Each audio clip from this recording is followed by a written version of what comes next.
A crown for a queen of crime. Juliana DeLuca had always been told she was off-limits, a princess in a world of crime. But when her father was assassinated, she became a debt to be collected. And the man who claimed her? Salvatore Costa. He smirked, tracing a slow line down her throat. You were never meant to be mine, he murmured. But now I don't plan on letting you go. Chapter 1. The shadow of loss and legacy. The insistent ringing of the telephone sliced through the quiet hum of the late afternoon, a jarring intrusion into Juliana DeLuca's meticulously ordered world. Sunlight, filtered through the sheer curtains of her study window, cast long shadows across the antique writing desk, illuminating dust motes dancing in the golden rays. She'd been engrossed in a biography of Catherine de' Medici, a woman who, like Juliana, had understood the intricate dance of power and vulnerability.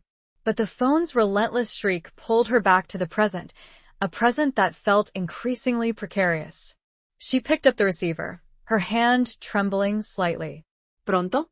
Signorina DeLuca, a voice, gravelly and unfamiliar, rasped on the other end. There's been an incident at your father's office. The words were delivered with a chilling formality, a stark contrast to the chaotic emotions that instantly surged through her. An incident. The euphemism hung heavy in the air, pregnant with unspoken horrors. Her father, Don Antonio DeLuca, was a man who commanded respect, fear, and a network that stretched across the city like a spiderweb. Incidents, in his world, rarely ended peacefully. What kind of incident? Juliana asked, her voice remarkably steady despite the tremor in her heart. She had been raised in this world, had learned from a young age to mask her emotions, to present a facade of unwavering composure. It was a survival mechanism, a shield against the constant undercurrent of danger that permeated their lives. I cannot say over the phone, Signorina. You must come. Immediately. The urgency in the man's voice was unmistakable. Juliana felt a cold dread creep into her bones, a premonition of irreversible change. I'll be there, she replied, her voice barely a whisper. She replaced the receiver, her hand lingering on the cool bakelite. The room, once a sanctuary of quiet contemplation, now felt suffocating, the walls closing in on her. She rose from her chair, her legs feeling strangely heavy, and walked to the window. Below, the city sprawled, a tapestry of terracotta rooftops and winding streets, bathed in the warm glow of the setting sun. It was a beautiful city, but beneath its picturesque veneer lay a world of secrets, betrayals, and brutal power struggles.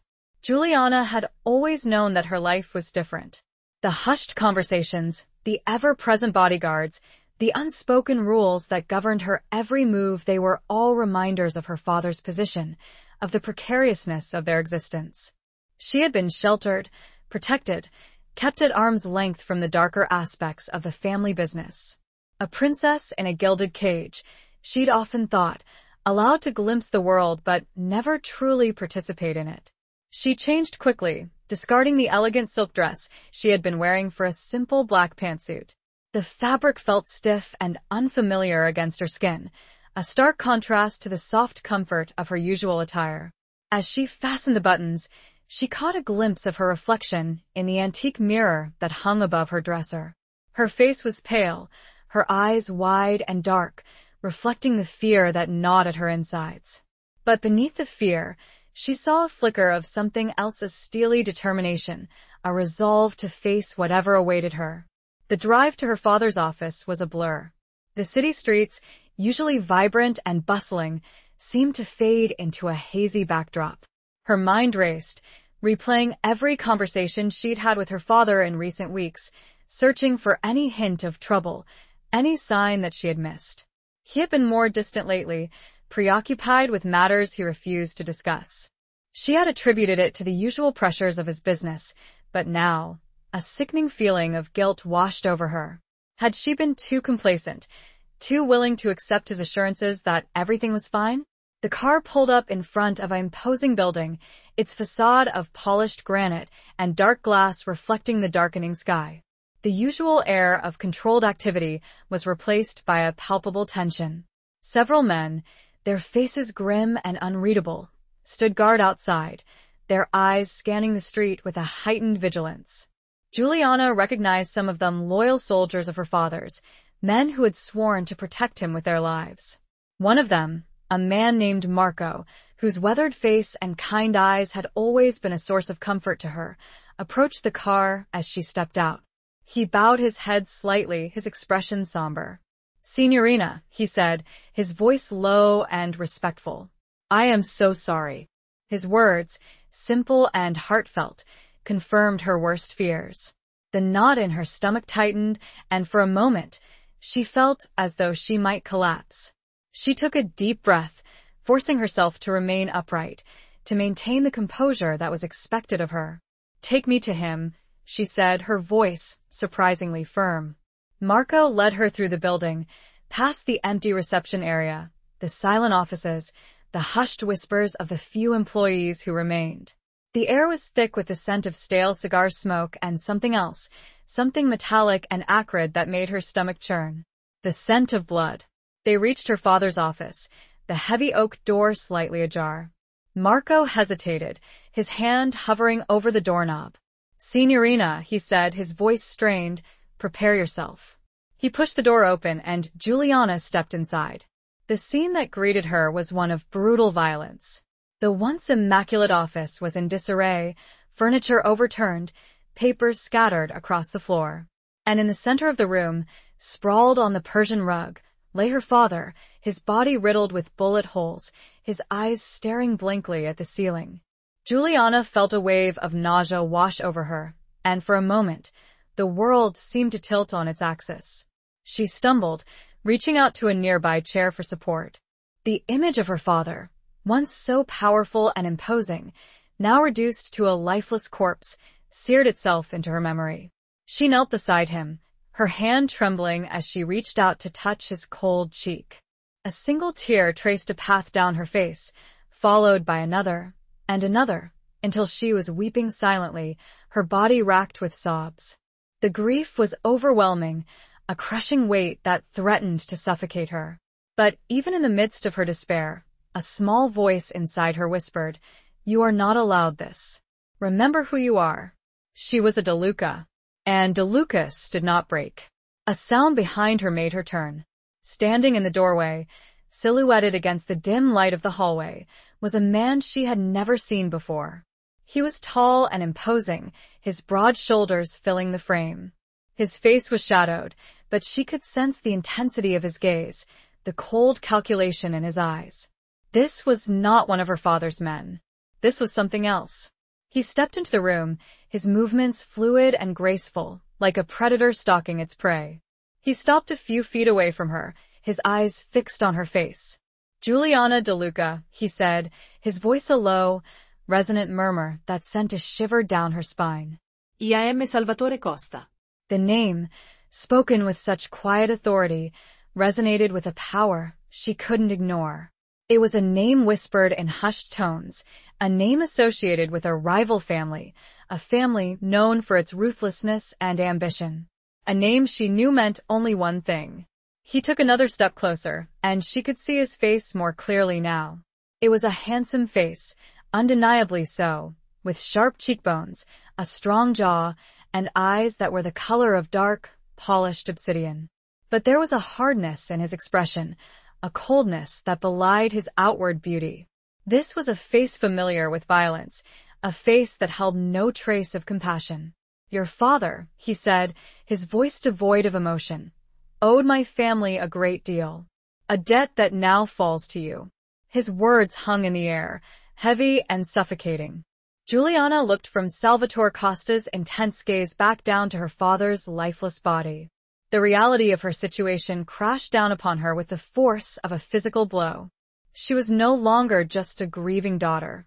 She was a pawn in a deadly game, a prize to be claimed, a debt to be collected. And her life, as she had known it, was over. What would he do? Chapter 2. A debt sealed in blood. Salvatore Costa watched her, a predator assessing its prey.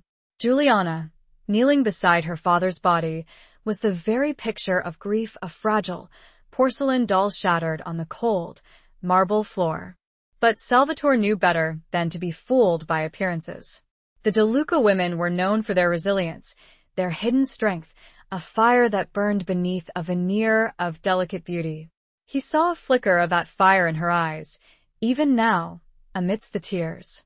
He had expected fear, perhaps even hysterics. But she surprised him. She slowly rose, her movements deliberate, her back straightening with a regal bearing that reminded him of a queen facing her executioners. The grief was still palpable, raw and bleeding, but it was underpinned by something else, a nascent defiance, a refusal to be completely broken. What kind of debt? Juliana asked, her voice trembling, but holding a surprising note of steel. The question was almost laughable, given the circumstances, but he appreciated her attempt at maintaining control. Salvatore stepped closer, invading her personal space, deliberately forcing her to acknowledge his dominance. He could smell her perfume, a delicate floral scent that seemed utterly incongruous with the carnage surrounding them. It was a subtle reminder of the life she was about to lose, the world of privilege and innocence that had been ripped away from her. "The kind that is paid in blood," he replied, his voice a low, velvet murmur that sent a visible shiver down her spine. "Your father borrowed heavily. Not just money, signorina. Favors. Influence. Power." He paused, letting the words sink in. He promised things he could not deliver. He played a dangerous game, and he lost. Juliana's eyes, still red-rimmed from crying, narrowed slightly. "And you are here to collect?" Salvatore allowed a ghost of a smile to play on his lips. It was not a smile of amusement, but rather one of cold satisfaction. "Precisely. The Costa family does not tolerate loose ends. Debts must be repaid. And your father, in his final testament, designated you as the collateral." The word collateral hung in the air, heavy and dehumanizing. Juliana flinched, as if she had been struck. He saw the understanding dawn in her eyes, the horrifying realization of her predicament. She was not just a grieving daughter, she was a possession, a bargaining chip in a brutal power play. I don't understand," she stammered. But the lie was transparent. She understood perfectly. She had grown up in this world, had heard the whispers, had seen the consequences of broken promises and unpaid debts. "It's quite simple, really," Salvatore said, his voice softening slightly, almost deceptively gentle. "You are now under my protection. My responsibility. You will come with me." He extended his hand, a gesture that was both an offer and a command. It was a test, a measure of her willingness to submit. He watched her closely, his eyes searching for any sign of resistance. He knew that she had options, however limited. She could scream, fight, try to run. But she also knew, as he did, that any such attempt would be futile. Her father's men, those who had survived, were either dead or scattered. She was alone, surrounded by enemies. Juliana looked at his outstretched hand, her gaze flickering between his face and the cold, lifeless form of her father. The choice was stark, defiance and almost certain death, or submission and a chance, however slim, at survival. The weight of her family's legacy, the burden of her father's mistakes, pressed down on her. She thought of her mother, who had died years ago, and of the stories she had told her about the strength of De Luca women. Strength that had been tested many times. With a trembling hand, she reached out and placed her fingers in his. Her touch was light, hesitant, but it was a surrender nonetheless. The moment her skin made contact with his, a jolt of something unexpected surged through Salvatore. It wasn't just the physical contact, it was the vulnerability in her touch, the silent plea for mercy that resonated beneath her forced composure. He had expected coldness, defiance, perhaps even hatred. But this was different. He tightened his grip, his fingers closing around hers, a possessive gesture that sealed their fate. "Good," he said, his voice a low rumble. "Let's go." He led her out of the office, away from the scene of her father's death, away from the life she had known. As they walked through the silent corridors, she kept her head held high, her back straight, refusing to show any outward sign of weakness. But Salvatore could feel the tremors in her hand, the subtle tension in her body. He knew that she was terrified, and he found himself, unexpectedly, feeling a flicker of something. Not pity, exactly. Pity was a weakness he could not afford, but perhaps a grudging respect. They reached the car, where his own men were waiting, their faces impassive, their eyes betraying nothing. Salvatore opened the door for her, a gesture of courtesy that was also a display of control. As she slid into the back seat, he caught a glimpse of her face, illuminated by the passing streetlights. Her expression was unreadable, a mask of stoic resignation. He closed the door, and as the car pulled away from the curb, he leaned back against the leather seat, his gaze fixed on the city lights blurring past the window. He had acquired his prize, the DeLuca princess, the key to consolidating his family's power. But as he felt the lingering warmth of her hand in his, he couldn't shake the feeling that this was not just a victory, but the beginning of something far more complex, something that could potentially unravel all his carefully laid plans. He had expected a possession. He hadn't anticipated a presence. He had taken her, body and soul, but there was a part of her, a fire he'd glimpsed in her eyes he knew, somehow, he could never truly own that. And it was that thought which lingered and disturbed. Chapter 3. The Cage of Gilded Bars. The Costa estate was a world away from Juliana's former life, a fortress of opulence and quiet menace. Nestled high in the hills overlooking the city, it was a sprawling complex of manicured gardens, imposing stone walls, and heavily guarded gates. It was beautiful, undeniably so, but to Juliana, it felt like a prison, a gilded cage designed to confine and control. The cars swept through the gates, the heavy iron clanging shut behind them with a resounding finality. Juliana watched the city lights recede, the familiar landmarks of her life disappearing into the distance.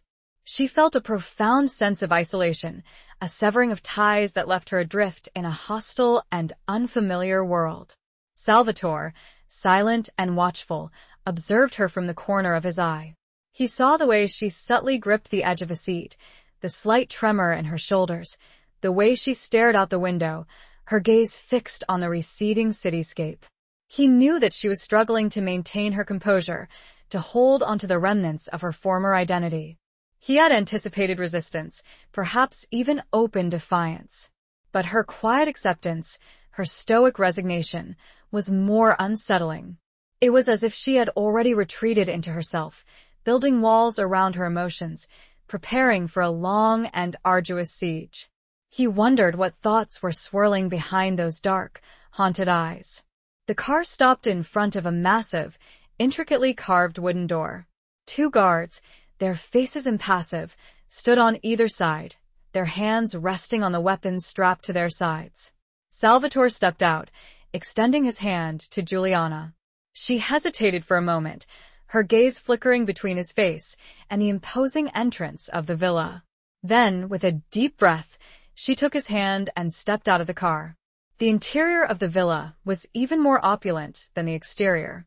Gleaming marble floors, soaring ceilings, and walls adorned with priceless artwork created an atmosphere of overwhelming grandeur.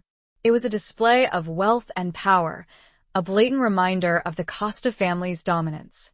But to Juliana, it felt cold and sterile, devoid of warmth and personality. A woman, her silver hair swept up in an elegant chignon, her face etched with the lines of a life lived in service, approached them. She bowed her head slightly to Salvatore. "Don Costa," she said, her voice respectful but firm. "Everything is prepared." "Good, Emilia," Salvatore replied. "Show Signorina DeLuca to her rooms. And see that she has everything she needs." Emilia turned to Juliana, her expression softening slightly. "Please follow me, Signorina." Juliana followed Emilia through a maze of corridors, her footsteps echoing on the polished marble floors. The silence was oppressive, broken only by the occasional murmur of voices from behind closed doors. She felt like an intruder, a trespasser in a world where she did not belong. They reached a set of double doors, intricately carved with scenes of mythological figures. Emilia pushed them open, revealing a suite of rooms that were both lavish and suffocating. The bedroom was dominated by a massive four-poster bed, draped in silk and velvet. A fireplace, unlit, stood against one wall, its ornate mantelpiece adorned with porcelain figurines. The adjoining sitting room was equally extravagant, with plush sofas, antique furniture, and a balcony overlooking the gardens. "These are your rooms, Signorina," Emilia said, her voice neutral. "If you need anything, please do not hesitate to ask." Juliana nodded, her gaze sweeping over the opulent surroundings. It was a beautiful prison, but a prison nonetheless. She felt a wave of despair wash over her, the weight of her situation pressing down on her with crushing force. "Thank you, Emilia," she said, her voice barely a whisper. Emilia bowed her head again and left the room, closing the doors behind her. Juliana was alone. She walked to the balcony, stepping out into the cool night air. The city lights twinkled below, a distant reminder of the life she had lost. She wrapped her arms around herself, trying to ward off the chill that seeped into her bones. She had been raised to be strong, to endure hardship, to maintain her composure in the face of adversity. But now, standing on the balcony of her gilded cage, she felt utterly lost and alone. The grief for her father, the fear of the unknown, the crushing weight of her captivity, it was all too much. A single tear traced a path down her cheek, followed by another and another. She allowed herself to weep, silently, her body shaking with the force of her emotions. She had to be strong, she knew, but for now, in the solitude of her luxurious prison, she allowed herself to be vulnerable, to mourn the loss of her father, her freedom, her life. As the tears subsided, a flicker of something else emerged, a spark of defiance, a refusal to be completely broken. She had been raised in a world of power and privilege, but she had also learned the importance of resilience, of adaptability, of survival.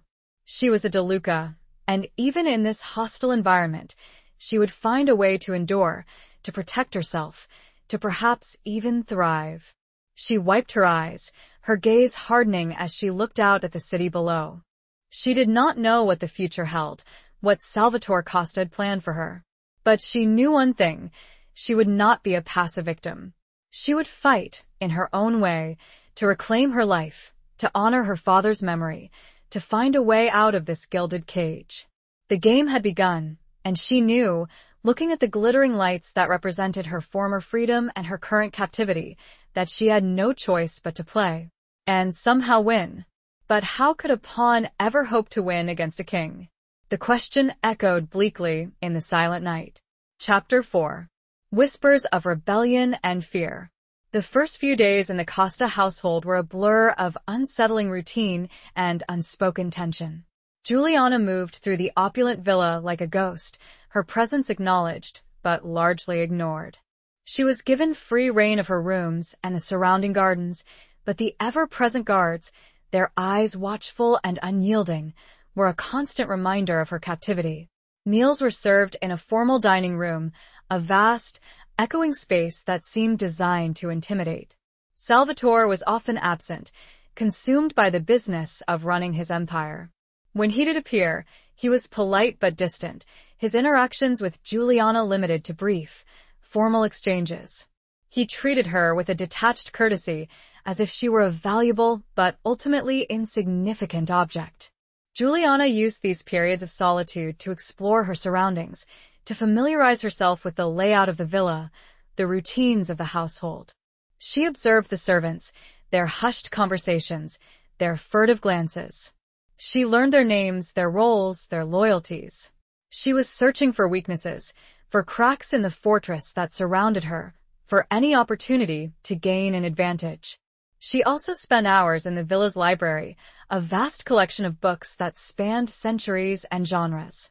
It was a refuge, a place where she could escape the suffocating reality of her captivity and lose herself in other worlds. She devoured books on history, politics, and strategy, searching for knowledge that might help her navigate the treacherous landscape of the mafia world.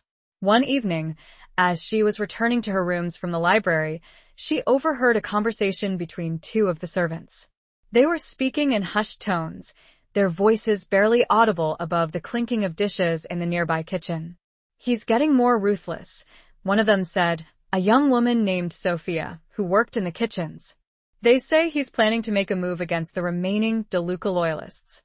"He has to," replied the other, a man named Giovanni, who worked as a gardener. "He can't afford to leave any loose ends. Not with the Don's daughter here, under his roof." Juliana froze, her heart pounding in her chest. She pressed herself against the wall, hidden in the shadows, listening intently. "But she seems so harmless," Sophia said, her voice laced with a hint of pity. "Like a frightened bird." "Don't be fooled," Giovanni replied. "The DeLuca women are known for their cunning. They may appear weak, but they have claws." The conversation ended abruptly as another servant approached. Juliana waited until they had dispersed before continuing on her way, her mind racing. So, Salvatore was planning to eliminate any remaining threat from her father's side. It was a brutal but logical move, a necessary step to consolidate his power. But it also meant that her own life was in even greater danger. The conversation confirmed her suspicions. She was not just a pawn in Salvatore's game, she was a potential threat, a symbol of resistance that needed to be neutralized. She had to find a way to protect herself, to gain some leverage, to make herself more valuable alive than dead. The next day, during her solitary walk in the gardens, she noticed Giovanni, the gardener, tending to a bed of roses. He was a quiet, unassuming man, with kind eyes and a weathered face. She had observed him several times, noting his gentle demeanor and his meticulous care for the plants. She approached him cautiously, her heart pounding in her chest.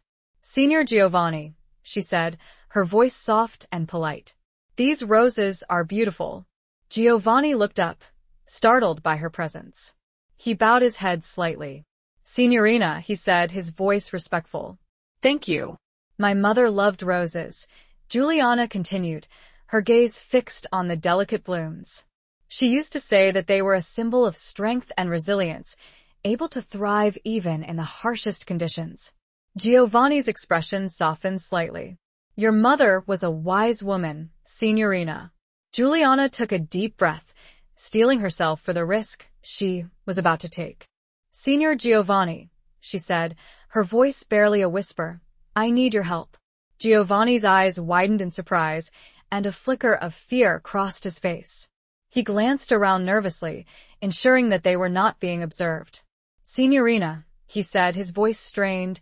I cannot please," Juliana interrupted, her voice urgent. "I know it's dangerous, but I have nowhere else to turn.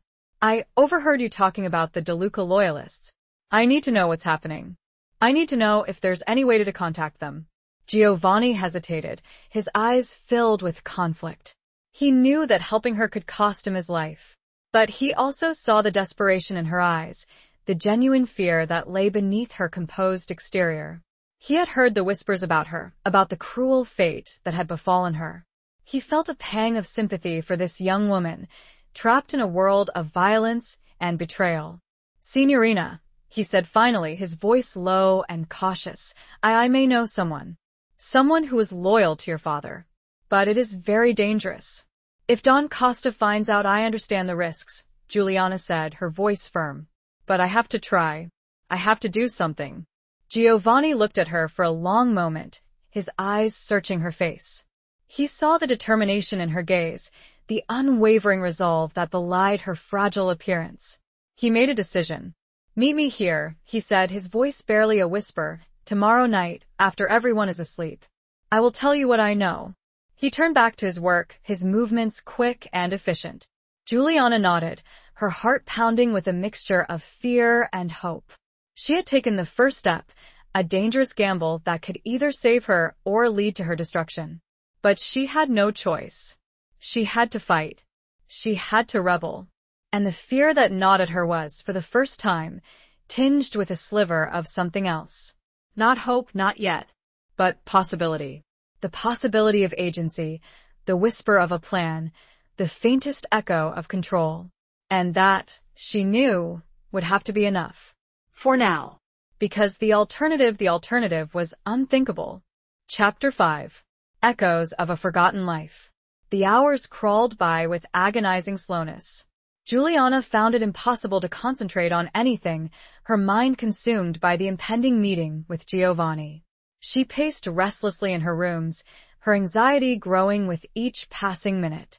The gilded cage felt more suffocating than ever, the walls closing in on her, threatening to crush her spirit. She tried to distract herself by reading, but the words swam before her eyes, meaningless and incomprehensible. She tried to sketch, a pastime she had once enjoyed, but her hand trembled too much to hold the pencil steady. She even tried to pray, but the words felt hollow and empty, lost in the vast emptiness of her despair. As darkness fell, she changed into a simple dark dress, hoping to blend into the shadows. She avoided the evening meal, sending word to Emilia that she was feeling unwell. She knew that her absence would be noted, but she couldn't risk being seen by Salvatore, couldn't risk betraying her intentions with a nervous glance or a trembling hand. She waited until the villa was quiet, the only sounds the distant murmur of voices and the occasional creak of the old house settling. She checked the hallway, ensuring that it was deserted, before slipping out of her rooms and making her way to the gardens. The night air was cool and crisp, carrying the scent of damp earth and blooming jasmine. The moon, a sliver of silver in the inky sky, cast long, eerie shadows across the manicured lawns. Juliana moved quickly and quietly, her heart pounding in her chest, her senses on high alert. She reached the rose garden, her eyes scanning the darkness for any sign of Giovanni. She waited, her anxiety mounting with each passing moment. Had he changed his mind? Had he been discovered? Had she been betrayed? Just as she was about to give up hope, she saw him. He emerged from the shadows, his figure barely visible in the dim light. He glanced around nervously, ensuring that they were alone. "Signorina," he said, his voice barely a whisper. "Thank you for coming. Did you find anything?" Juliana asked, her voice urgent. Giovanni nodded. "I spoke to someone who was close to your father. He told me that there are still some loyalists hiding, waiting for a sign." Juliana's heart leaped with a flicker of hope. "Can they be contacted?" "It's risky," Giovanni said, his voice grave. "Salvatore's men are everywhere. But there is a way. There's an old trattoria in the city, near the docks. It's called Il Gabbiano. The owner, a man named Marco, was a friend of your father's. He might be willing to help." Il Gabbiano. The seagull. Juliana vaguely remembered her father mentioning the place, years ago, in a hushed conversation with one of his lieutenants. It had been a meeting place, a safe haven for his inner circle. How do I get there?" Juliana asked. Giovanni hesitated. "It's too dangerous for you to go alone, Signorina. Salvatore would never allow it." "I have to," Juliana insisted. "I have to try." Giovanni looked at her, his eyes filled with concern. He knew that she was determined, but he also knew that she was naive, unprepared for the dangers that awaited her. He felt a responsibility to protect her, this young woman who had been thrust into a world of violence and betrayal. "I will help you," he said finally. "I will find a way to get you out of the villa, and I will take you to Il Gabbiano. But you must promise me that you will be careful. You must trust no one but Marco." Juliana nodded, her gratitude overwhelming. "I promise," she said, her voice choked with emotion. They discussed the details of their plan, their voices low and hushed, their movements furtive. Giovanni would arrange for a distraction, a minor incident that would draw the guards away from her wing of the villa. He would then escort her through a secret passage, a hidden exit that led to a secluded alleyway behind the estate. From there, they would make their way to the city, to Il Gabbiano. As they parted, Giovanni placed a small, folded piece of paper in her hand. "This is a map," he said. "It shows the location of the trattoria and the safest route to get there. Memorize it and then destroy it." Juliana clutched the paper tightly in her hand, her heart pounding with a mixture of fear and excitement. She had a plan, a chance, however slim, to escape her captivity and contact her father's loyalists. She knew that the risks were enormous, but she was willing to take them. She had nothing left to lose. She returned to her rooms, her mind racing with the details of their plan. She studied the map, memorizing every street, every alleyway, every landmark. She then burned the paper in the fireplace, watching as the flames consumed the evidence of her rebellion.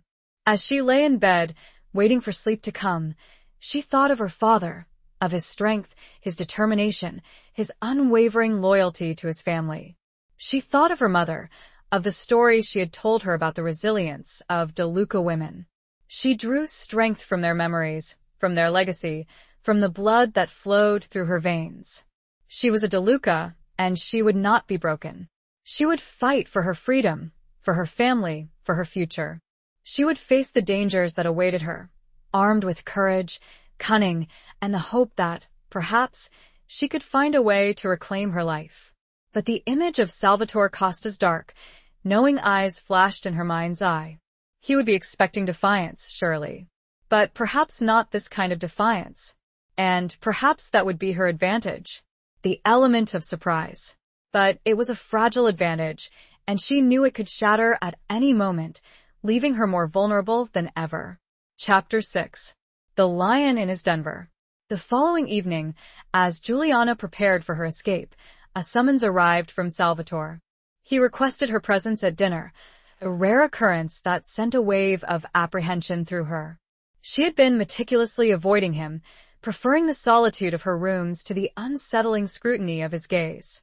His request, so unexpected, felt like a deliberate move in a game she was only beginning to understand. She considered refusing, feigning illness again, but she knew that would only arouse suspicion. She had to maintain the facade of the compliant captive, the grieving daughter, until the moment was right to strike. She had to play her part, even if it meant facing the lion in his den. She chose a simple, elegant dress, a deep emerald green that highlighted the darkness of her eyes. She wore no jewelry, save for a delicate silver chain with a small, almost unnoticeable, locket that had belonged to her mother.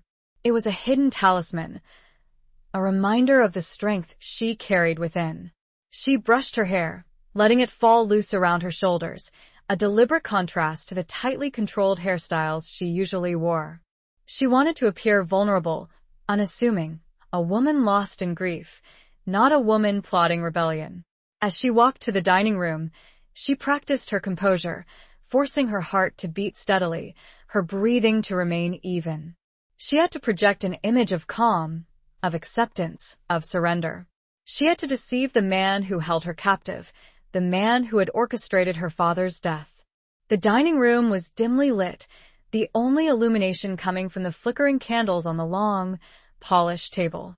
Salvatore was already there, standing by the fireplace, a glass of wine in his hand.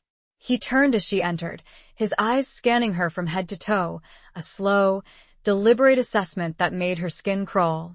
"Juliana," he said, his voice a low, resonant murmur. "You look well." The compliment, if it could be called that, was laced with an undercurrent of something else, a possessiveness, a veiled threat. He was reminding her that she was his, that she belonged to him, that he controlled her every move. "Thank you, Don Costa," she replied, her voice neutral, betraying none of the turmoil she felt inside. He gestured for her to sit, and she took her place at the opposite end of the table, as far from him as possible. The distance, however, did little to ease her discomfort. She could feel his eyes on her, watching her every move, analyzing her every expression. The meal was served in silence, the only sounds the clinking of silverware against china and the occasional murmur of the servants. Juliana ate sparingly, her appetite non-existent. She focused on maintaining her composure, on projecting an image of quiet resignation. As the meal progressed, Salvatore began to talk, his voice low and conversational. He spoke of his business, of the challenges he faced, of the complexities of the world they inhabited. He spoke as if she were a confidant, a trusted advisor, not a prisoner. It was a deliberate tactic, Juliana knew, a way of disarming her, of making her feel included, of blurring the lines between captor and captive. He was trying to gain her trust, to win her over, to make her forget that he was her enemy. He was testing her, baiting her. Your father, he said, his voice softening slightly, was a formidable man, a strong leader, but misguided. Juliana remained silent, her gaze fixed on her plate. She refused to be drawn into a conversation about her father, refused to give Salvatore the satisfaction of seeing her emotional reaction. He made mistakes, Salvatore continued, his eyes searching her face. Mistakes that cost him dearly. But I believe that you are different. That you are smarter, more adaptable. The compliment, again, was laced with a subtle threat. He was telling her that he expected her to learn from her father's mistakes, to accept her fate, to submit to his authority. Juliana finally looked up, meeting his gaze directly. I am my father's daughter, she said, her voice calm and steady. I will honor his memory. The words were carefully chosen, ambiguous enough to avoid direct confrontation, yet firm enough to convey a subtle defiance. She saw a flicker of surprise in his eyes, a momentary disruption of his carefully crafted composure. He leaned back in his chair, studying her intently. Loyalty is a valuable trait, he said, his voice a low murmur. But it can also be a weakness. Blind loyalty can lead to destruction. And disloyalty. Juliana asked, her voice barely a whisper. What does that lead to? Salvatore smiled, a slow, predatory smile that sent a shiver down her spine. Disloyalty, he said, is always punished. Severely. The threat was unmistakable, a clear warning that any attempt at rebellion would be met with swift and brutal retribution. Juliana held his gaze, refusing to show any fear, any weakness. She knew that she was playing a dangerous game, walking a tightrope between submission and defiance. The meal ended, and Salvatore rose from his chair. Walk with me, he said, his voice a command. He led her out of the dining room and into the gardens. The night air was cool and crisp, the scent of jasmine heavy in the air. They walked in silence, their footsteps echoing on the stone pathways. Salvatore stopped by a fountain, the water cascading down the sculpted marble, creating a soothing, almost hypnotic sound. He turned to her, his eyes searching her face in the dim moonlight. You are a mystery, Juliana De Luca, he said, his voice a low murmur. A puzzle I am determined to solve. He reached out, his fingers brushing against her cheek, a light, fleeting touch that sent a jolt of electricity through her. She flinched, involuntarily, and he withdrew his hand, a flicker of amusement in his eyes. Don't be afraid, he said, his voice softening. I won't hurt you. Not unless you give me reason to. The words were a promise and a threat, a reminder of the precariousness of her situation.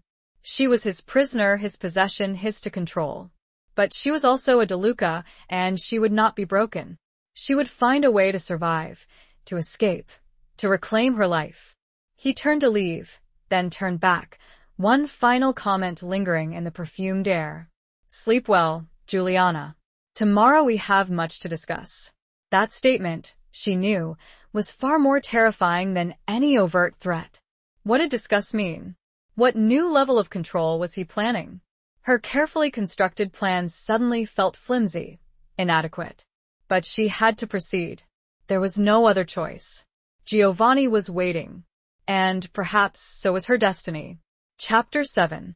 Cracks in the Foundation. The hours after dinner stretched into an eternity.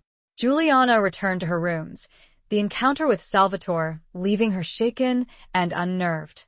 His words, his touch, the veiled threats that hung in the air, it was all a carefully orchestrated performance, designed to intimidate and control.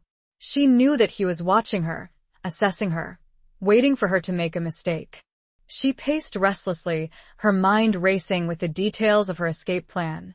Giovanni's distraction was scheduled for midnight, a small fire in the stables that would draw the guards away from her wing of the villa. It was a risky maneuver, but it was their only chance. She checked the hidden passage, a narrow, dusty corridor that ran behind the walls of her rooms, a relic from a time when the villa had been used as a monastery. It was claustrophobic and unsettling, the air thick with the scent of dust and decay.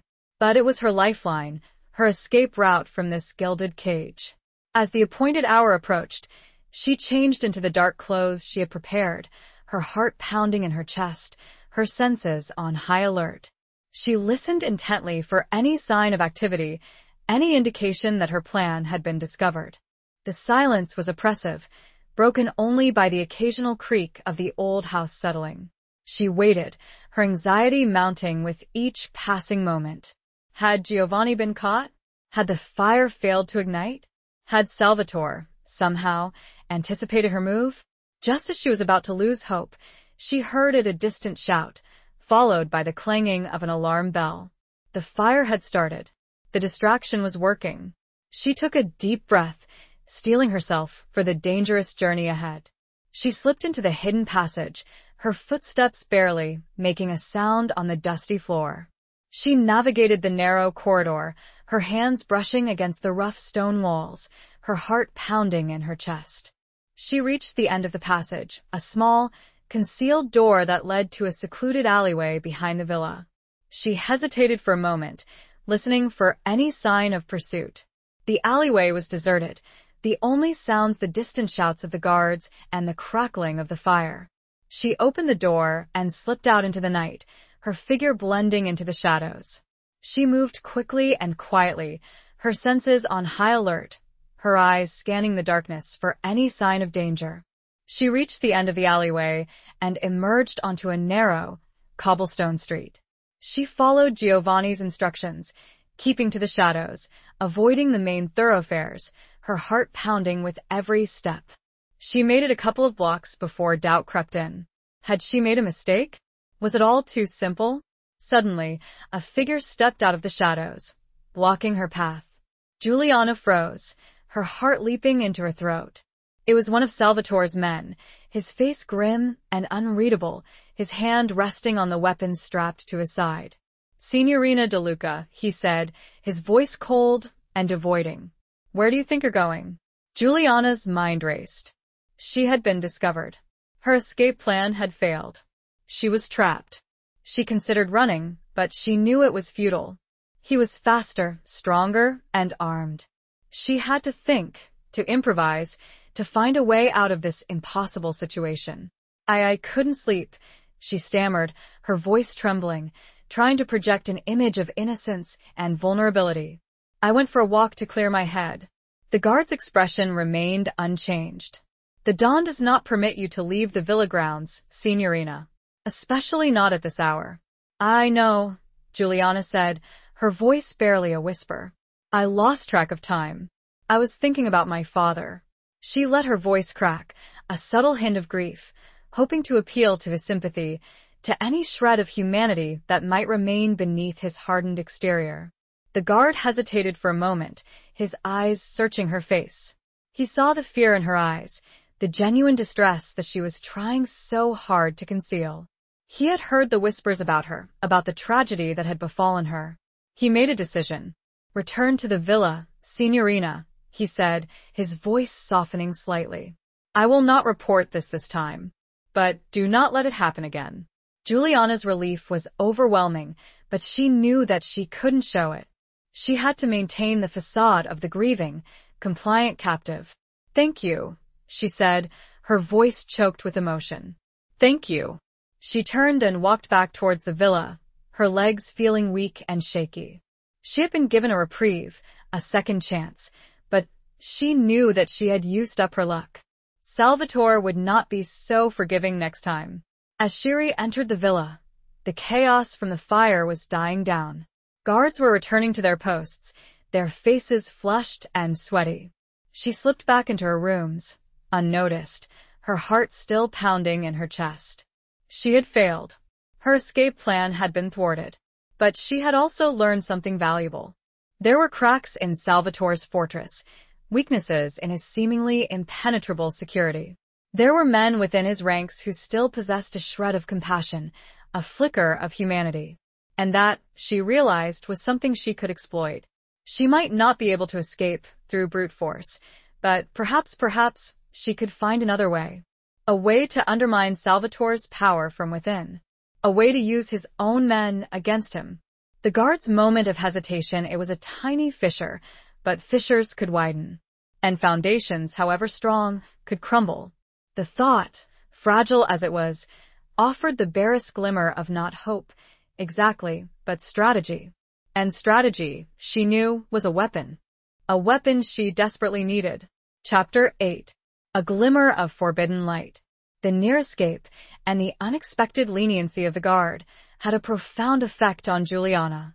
It shattered her perception of Salvatore's men as monolithic, unfeeling enforcers. It revealed a vulnerability, a chink in the armor of the Costa Empire that she could potentially exploit.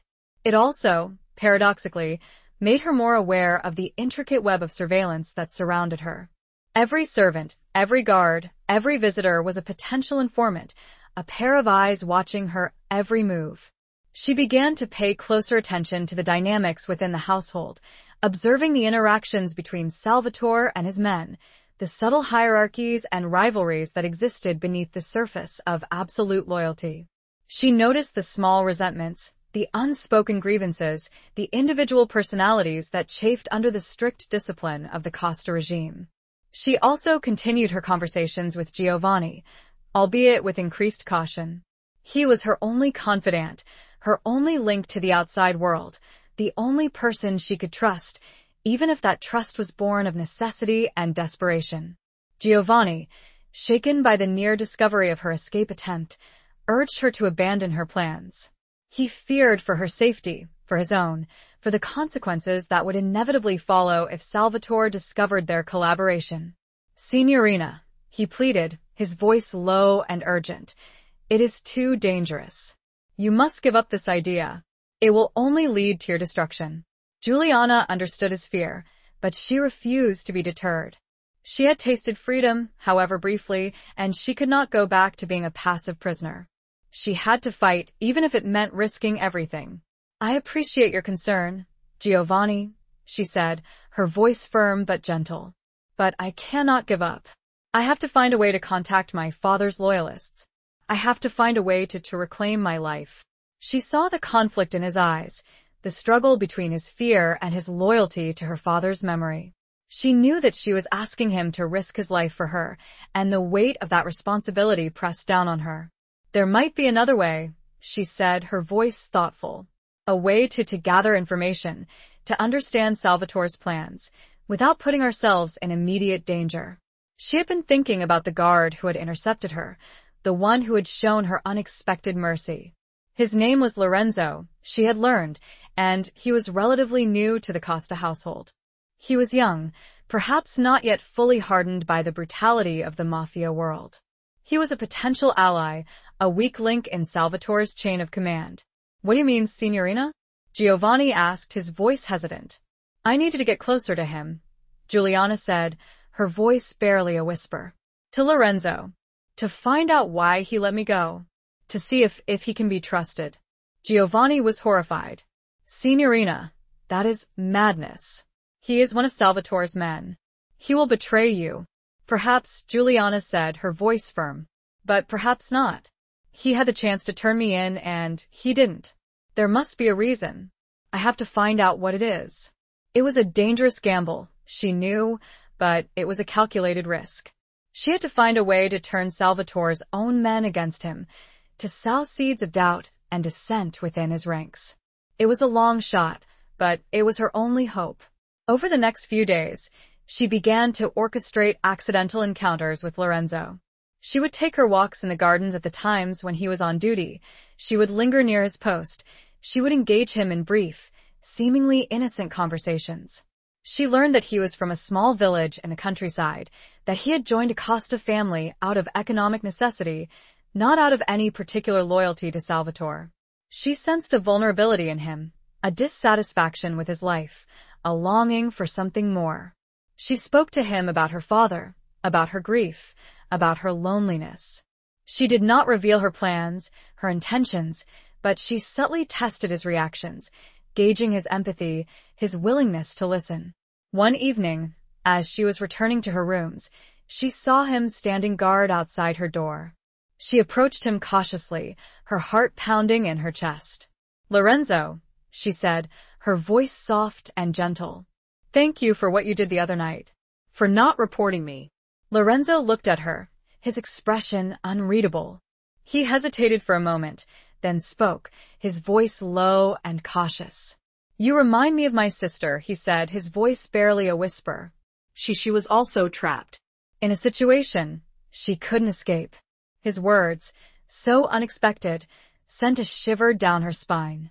He had revealed a vulnerability, a personal connection that she could potentially exploit. I understand, Juliana said, her voice choked with emotion. I know what it's like to feel powerless. He looked at her for a long moment, his eyes searching her face. He saw the genuine pain in her eyes, the shared understanding of suffering. He made a decision. Be careful, Signorina, he said, his voice low and urgent. Salvatore Costa is a dangerous man. He trusts no one. He didn't offer help, not explicitly. But his warning, his subtle acknowledgement of her plight, was a glimmer of hope. A forbidden light in the darkness of her captivity. It was a fragile connection, a dangerous alliance, but it was something. A crack in the foundation, a seed of rebellion, a possibility of something more. He hadn't betrayed her. And that, she knew, was the most significant thing of all. But what was he? Friend? Foe? Or something in between? The ambiguity was both terrifying and intriguing. Chapter 9. The Price of Defiance. The tentative alliance with Lorenzo, however fragile, gave Juliana a renewed sense of purpose. It was a small victory, a subtle shift in the power dynamic, but it was enough to fuel her determination to resist, to fight for her freedom. She knew that she was walking a tightrope, that any misstep could lead to her downfall, but she was willing to take the risk. She continued to cultivate her relationship with Lorenzo, using her intuition, her empathy, her understanding of human nature to gain his trust. She learned more about his background, his family, his dreams, his fears. She discovered that he was disillusioned with the Costa family, that he resented Salvatore's ruthlessness, that he longed for a different life. She also continued her conversations with Giovanni, sharing her insights, her observations, her suspicions. He remained skeptical, fearful, but he also recognized the potential value of Lorenzo's information, the possibility of gaining an advantage over Salvatore. One evening, as Juliana was returning from her usual walk in the gardens, she was summoned to Salvatore's study. The summons, unexpected and abrupt, sent a wave of apprehension through her. She had been careful to avoid him, to maintain a low profile, to avoid arousing his suspicion. Had he discovered her conversations with Lorenzo? Had he sensed her growing defiance? She entered the study, her heart pounding in her chest, her senses on high alert. Salvatore was standing by the window, his back to her, his figure silhouetted against the darkening sky. He turned as she entered, his eyes scanning her from head to toe, a slow, deliberate assessment that made her skin crawl. Juliana, he said, his voice a low, resonant murmur. I have been observing you. The words, so simple, were loaded with meaning. He was telling her that he was aware of her movements, her interactions, her subtle attempts at rebellion. He was reminding her that he was in control, that she was under constant surveillance. Observing me, Don Costa? She replied, her voice neutral, betraying none of the turmoil she felt inside. I am hardly doing anything worth observing. He smiled, a slow, predatory smile that sent a shiver down her spine. On the contrary, my dear Juliana, you are a fascinating creature, full of surprises. He walked towards her, his movements fluid and graceful, like a predator stalking its prey. He stopped a few feet away, his eyes fixed on her face. I know about your little excursions, he said, his voice a low whisper. Your walks in the gardens. Your conversations with my men. Juliana's heart skipped a beat. He knew. He had been watching her, listening to her, waiting for her to make a mistake.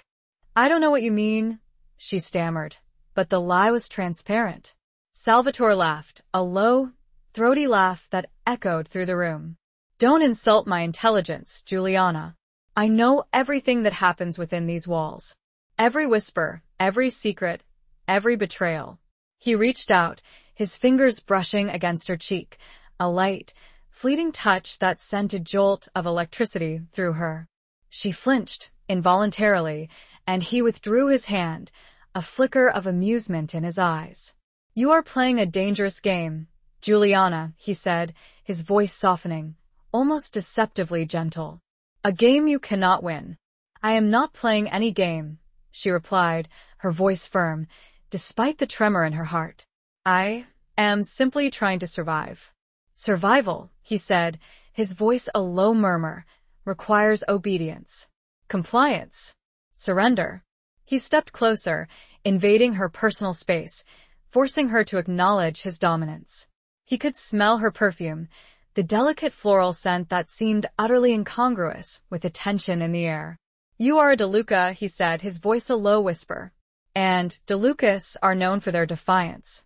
But defiance has a price." He reached out and grabbed her arm, his grip surprisingly strong, his fingers digging into her flesh.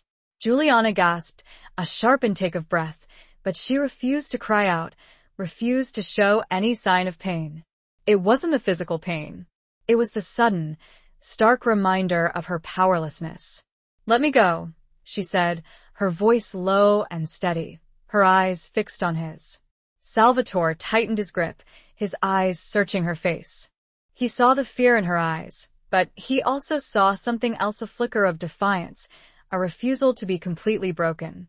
"I could break you, Juliana," he said, his voice a low, menacing whisper. "I could make you beg for mercy. But I won't. Not yet." He released her arm, abruptly, and she stumbled back, her hand flying to the spot where his fingers had bruised her skin. "Consider this a warning," he said, his voice cold and devoid. "Do not test me again. Do not underestimate me, or you will suffer the consequences." He turned and walked back to the window, his back to her, dismissing her with a flick of his hand. Juliana stood there for a moment, her body trembling, her mind racing. She had been warned. She had been threatened. She had been reminded of her vulnerability, of her powerlessness. She turned and left the study, her footsteps echoing on the polished marble floors. She returned to her rooms, her heart pounding in her chest, her mind reeling from the encounter. She had pushed Salvatore too far. She had underestimated his ruthlessness, his control, his awareness. But even in her fear, even in her despair, a flicker of defiance remained. She would not be broken. She would not surrender. She would find a way to fight, to resist, to escape. The price of defiance might be high, but the price of submission was even higher. She had seen the bruise on her arm, a visible mark of his power. But she knew, somehow, that the invisible marks, the scars on her soul, would be far deeper if she gave up now. And that was a price she refused to pay. Chapter 10. Secrets Unveiled in Darkness. The confrontation with Salvatore left Juliana shaken but resolute. His warning, though chilling, only solidified her determination to find a way out. She knew the risks were escalating, but the alternative, a life of complete submission, was unbearable. She had to act, and she had to act soon. She decided to take a greater risk, to push Lorenzo further, to see if he was truly willing to help her, or if he was merely playing a double game. She knew that trusting him was a dangerous gamble, but she had no other options. She had to believe that his empathy, his shared sense of suffering, was genuine. She arranged another accidental meeting with him in the gardens, choosing a secluded spot, hidden from the prying eyes of the other guards. She found him near the rose bushes, his usual post. He seemed unsurprised to see her, a subtle nod his only acknowledgement. "Lorenzo," she said, her voice low and urgent, "I need your help. More than ever." Lorenzo looked at her, his expression guarded, his eyes searching her face. He knew that she was asking for something more than just conversation, more than just a shared moment of understanding. "Signorina," he said, his voice cautious, "I have already risked much for you." "I cannot, I know," Juliana interrupted, her voice pleading. "But I have nowhere else to turn. Salvatore, he knows. He knows about my attempts to contact my father's people." Lorenzo's eyes widened slightly, a flicker of fear crossing his face. He had suspected as much, but hearing her confirm it made the danger all the more real. "He threatened me," Juliana continued, her voice trembling slightly, recalling the coldness in Salvatore's eyes, the brutal grip of his hand on her arm. "He said that defiance has a price." She showed him the faint bruise on her arm, a visible reminder of Salvatore's power, of her vulnerability. Lorenzo's expression softened, a flicker of compassion in his eyes. I can't help you escape," he said, his voice hesitant. "It's too dangerous.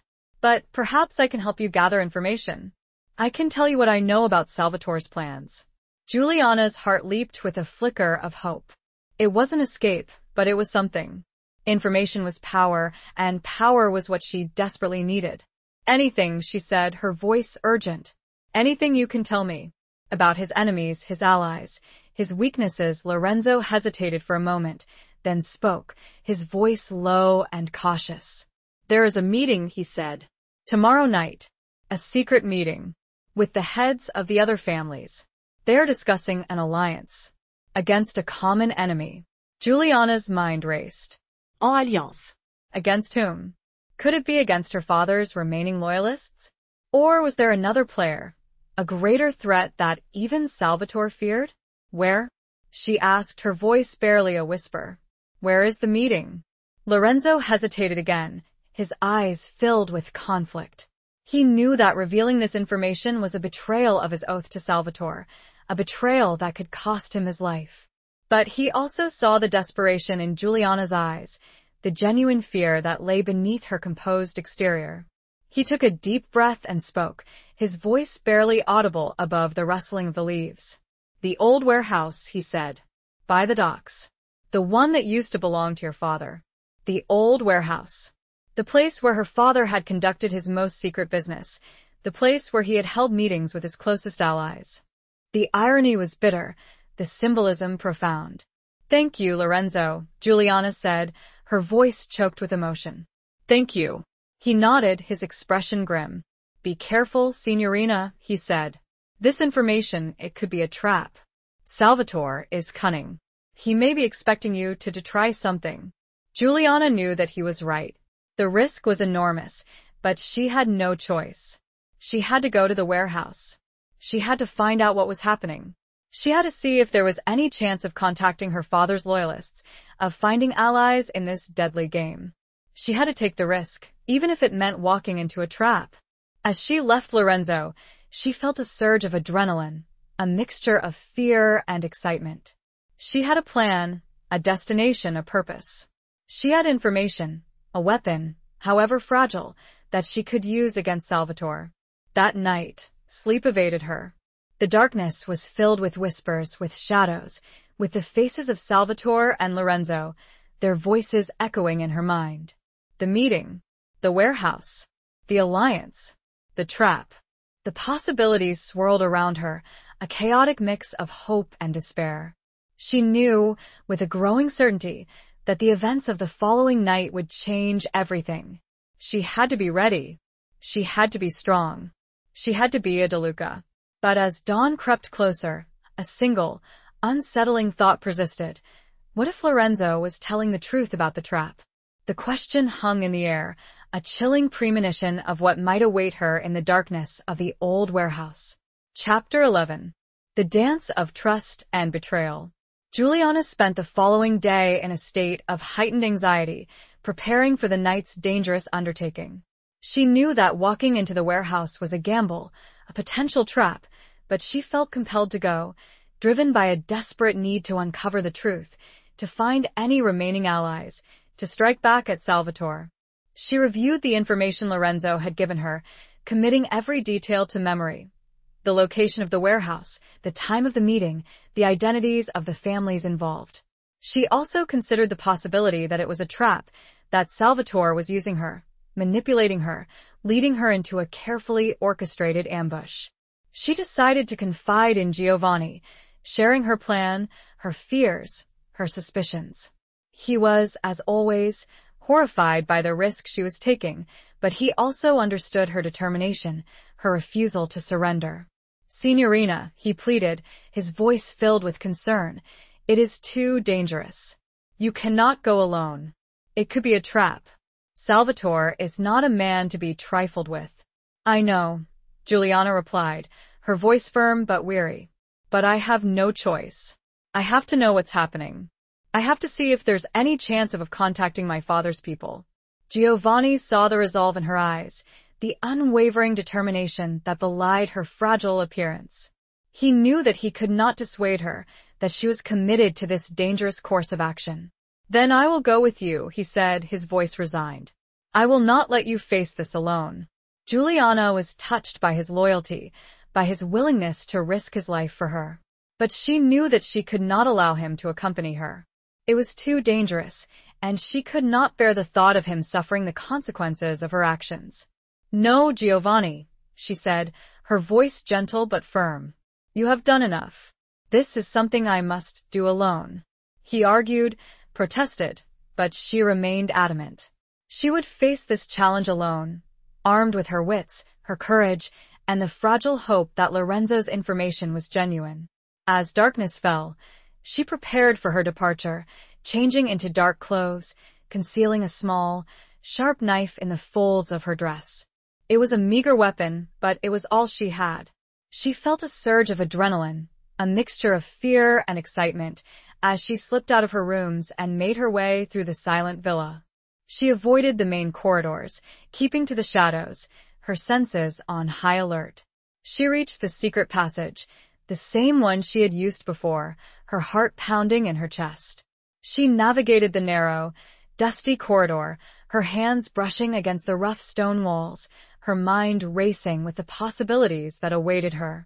She emerged into the cool night air, the city lights twinkling in the distance. She followed Lorenzo's instructions, keeping to the back streets, avoiding the main thoroughfares, her eyes scanning the darkness for any sign of pursuit. She reached the docks, the air thick with the smell of salt water and decaying fish. The warehouse, a massive, dilapidated structure, loomed before her, its dark windows like empty eyes staring out at the night. She hesitated for a moment, her heart pounding in her chest. This was it, the point of no return. She took a deep breath and approached the warehouse, her senses on high alert. She found a hidden entrance, a small, rusted door that Lorenzo had described. She slipped inside, her footsteps echoing on the concrete floor. The interior was vast and cavernous, the air thick with dust and the scent of decay. The only illumination came from the slivers of moonlight that filtered through the grimy windows. She moved cautiously, her eyes adjusting to the darkness, her ears straining for any sound. She could hear the distant murmur of voices, the muffled sounds of a meeting in progress. She followed the sound, her heart pounding with every step. She reached a large, open area, where a group of men were gathered around a makeshift table. She recognized Salvatore, his face illuminated by the flickering light of a single lantern. He was surrounded by the heads of the other families, their faces grim and unreadable. Juliana concealed herself behind a stack of crates, her body pressed against the cold, rough wood. She listened intently, trying to decipher their conversation, trying to understand the nature of their alliance. She heard snippets of conversation, fragments of words and phrases that hinted at a complex web of power struggles, betrayals, and shifting loyalties. They were discussing a common enemy, a threat that had united them, a force that they feared more than they feared each other. And then she heard her father's name, spoken with contempt, with disdain, with a chilling finality. They were discussing the remnants of his empire, the remaining loyalists, the potential threat they posed. They were planning their eradication, their complete and utter destruction. Juliana's blood ran cold. She had been right. The meeting was about her family, about the legacy her father had left behind. She was the target, the enemy, the obstacle they needed to eliminate.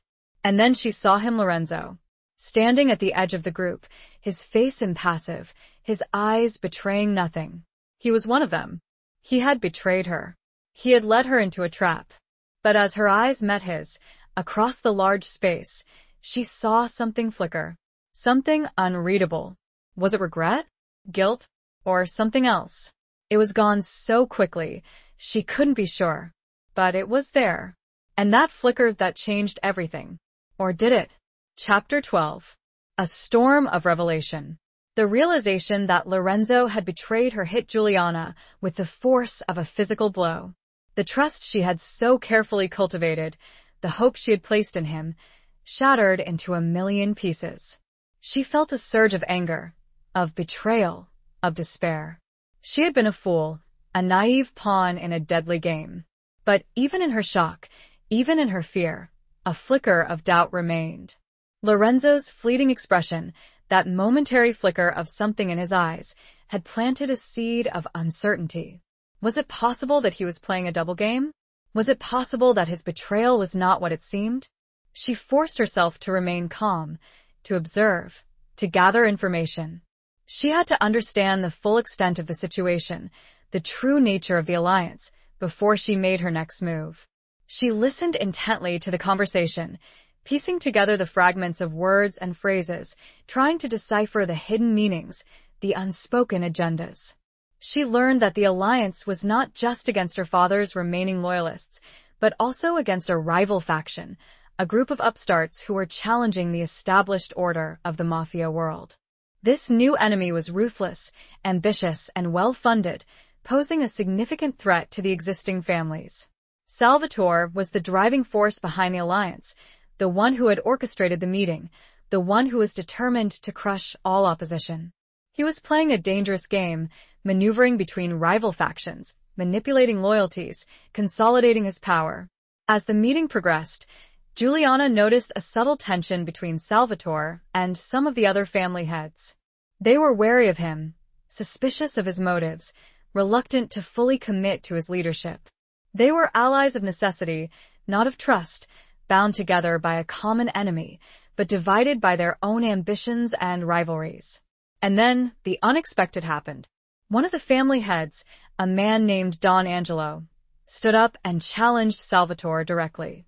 "You speak of loyalty, Don Costa," he said, his voice laced with sarcasm, "but your own actions speak louder than words. You eliminated Antonio De Luca, a man who was once your ally. You took his daughter, his legacy, his power. How can we trust you? How can we be sure that you will not turn on us as well?" The room fell silent, the tension palpable. All eyes were fixed on Salvatore, waiting for his response. He remained calm, his expression unreadable, his eyes scanning the faces of the other family heads. "Antonio De Luca was a weak man," Salvatore said, his voice cold and devoid. "He made mistakes. He broke his promises. He deserved his fate. And his daughter?" Don Angelo pressed, his voice rising. "What is her fate? Is she a prisoner? A bargaining chip? A trophy to be displayed?" Salvatore smiled, a slow, predatory smile that sent a shiver down Juliana's spine. "Juliana De Luca," he said, his voice a low murmur, "is an asset. A valuable asset. She is under my protection, my control. Or perhaps," Don Angelo said, his voice dripping with contempt, "she is a threat. A reminder of your betrayal. A symbol of resistance that you cannot fully extinguish." He turned to the other family heads, his voice rising in passion. "I say we rid ourselves of both of them. Salvatore Costa and Juliana De Luca. They are both liabilities. They are both dangers to our future." Juliana's heart stopped. She had been exposed. Her presence had been revealed. She was no longer a hidden observer. She was a target, an enemy to be eliminated. The alliance, fragile as it was, had found a new common ground: her destruction. Salvatore's eyes, cold and calculating, scanned the room, searching for her. He knew she was there. He had anticipated her arrival. He had set the trap, and she had walked right into it. And then their eyes met. Across the vast, dimly lit warehouse, their gazes locked. Juliana saw the triumph in his eyes, the cold satisfaction of a predator who had cornered its prey. But she also saw something else, a flicker of something in his gaze. The same flicker she had seen in Lorenzo's eyes. A momentary hesitation, a flicker of doubt, a hint of something she couldn't quite define. Before she could react, before she could even think, the warehouse erupted in chaos. Gunfire shattered the silence, bullets ricocheting off the concrete walls, screams echoing through the cavernous space. The alliance had fractured, the fragile truce shattered by Don Angelo's challenge. The families were turning on each other, a brutal free-for-all, a battle for dominance. Juliana was caught in the crossfire, trapped in a maelstrom of violence. She had to escape, to survive, to find a way out of this deadly trap. But where could she go? Who could she trust? The revelation of the betrayal, the chaos of the gunfire, the sudden shift in alliances, it was a storm of uncertainty, a tempest of violence. And she was caught, helpless, in the very center of it. Chapter 13. The Weight of Unspoken Words. Amidst the chaos of gunfire and shouting, Juliana remained hidden, her mind racing, desperately seeking an escape route. The warehouse, once a symbol of her father's power, had become a death trap, a battleground where alliances shifted and loyalties dissolved in a storm of bullets. She saw Lorenzo, his face a mask of conflicted emotions, firing his weapon, not at her, but at the men who were now turning on Salvatore. It was a confirmation, a belated revelation of his true allegiance, a desperate attempt to redeem himself, to protect her, even at the cost of his own life. But his actions, however brave, did little to alleviate her immediate danger. She was trapped, surrounded by enemies, with no clear path to safety.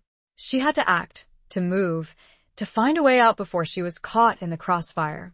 She crawled along the floor, keeping low, using the crates and debris as cover. The gunfire continued, the screams and shouts echoing through the warehouse, a symphony of violence and death. She reached a small, side door, partially hidden behind a stack of barrels. She tried the handle, her heart pounding in her chest, praying that it wasn't locked. It turned. She slipped through the door, her body trembling, her senses on high alert. She found herself in a narrow, dark alleyway, the sounds of the battle inside the warehouse muffled by the thick walls. She ran, her footsteps echoing on the cobblestones, her lungs burning, her legs aching. She didn't know where she was going, but she knew that she had to get away, to put as much distance as possible between herself and the warehouse. She reached the end of the alleyway and emerged onto a deserted street. She looked around, disoriented, trying to get her bearings. She was still on the docks, the air thick with the smell of salt water and diesel fuel. She had to get back to the city, to find a safe haven, to contact someone she could trust. But who could she trust? Lorenzo had betrayed her, then seemingly saved her. Giovanni was waiting for her, but he was back at the Costa estate, surrounded by enemies. Her father's loyalists were scattered, hidden, their whereabouts unknown. She was alone, vulnerable, hunted. She had no one to turn to, no one to rely on but herself. She had to find a way to survive, to navigate this treacherous landscape, to outwit her pursuers. As she walked, her mind raced, replaying the events of the night, trying to make sense of the chaos, the betrayals, the shifting alliances. She thought of Salvatore, his cold eyes, his predatory smile, his chilling words. He had anticipated her arrival at the warehouse. He had set the trap. But why? What was his ultimate goal? She thought of Lorenzo, his conflicted face, his desperate act of defiance, his unspoken words. He had risked his life to protect her, even after betraying her. Why? What was his motivation? What was the meaning of that flicker in his eyes? She thought of Don Angelo, his challenge to Salvatore, his call for her death. He had exposed her, endangered her, but he had also fractured the alliance, creating an opportunity for her to escape. Was he an enemy or an unwitting ally? The questions swirled around her, unanswered, unresolved. The weight of unspoken words, of hidden agendas, of shifting loyalties, pressed down on her. She felt lost, adrift, uncertain of everything she had believed. She reached a small, deserted park, a patch of green amidst the grimy industrial landscape. She sat down on a bench, her body trembling, her mind reeling. She needed to rest, to regroup, To think. She looked up at the sky, the moon a sliver of silver in the inky darkness.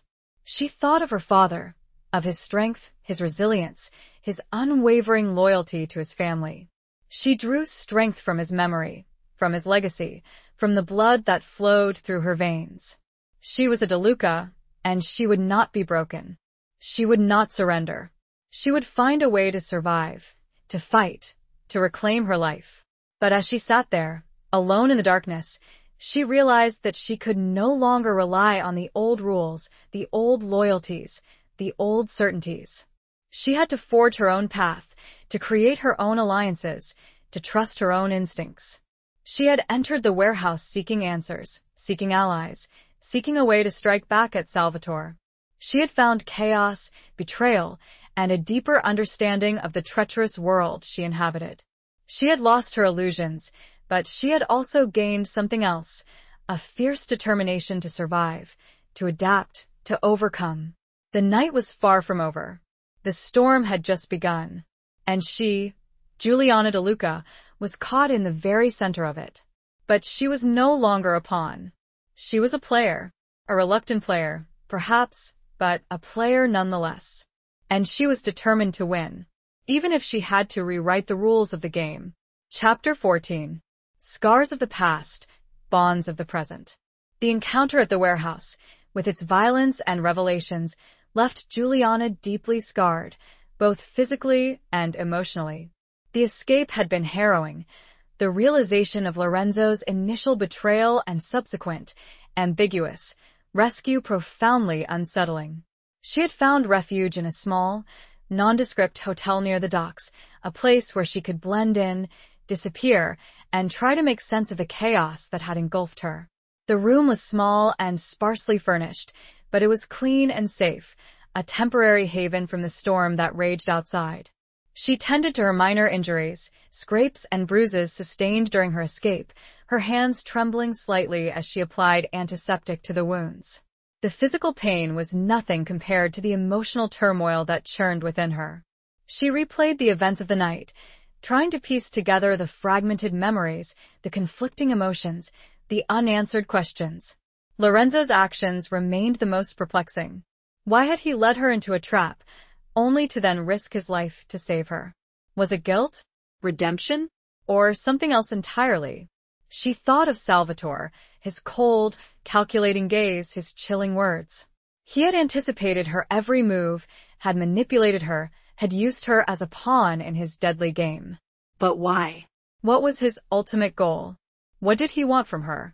She paced restlessly around the small room, her mind racing, her heart pounding. She had to contact someone, to find an ally, to seek guidance. But who could she trust? Giovanni was still at the Costa estate, a potential hostage. Her father's loyalists were scattered, their whereabouts unknown.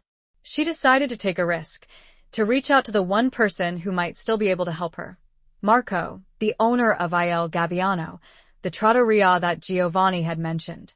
He had been a friend of her father's, a trusted confidant. He might be willing to offer her sanctuary, to provide her with information, to connect her with the remaining loyalists. She found a public telephone and, with trembling hands, dialed the number that Giovanni had given her. The phone rang several times, each ring echoing in the silence of the booth, amplifying her anxiety. Finally, a gruff voice answered. Pronto? Marco? Juliana asked, her voice hesitant, barely a whisper. My name is Juliana DeLuca. Antonio, DeLuca's daughter. There was a moment of silence, a pregnant pause filled with unspoken questions, with suspicion, with fear.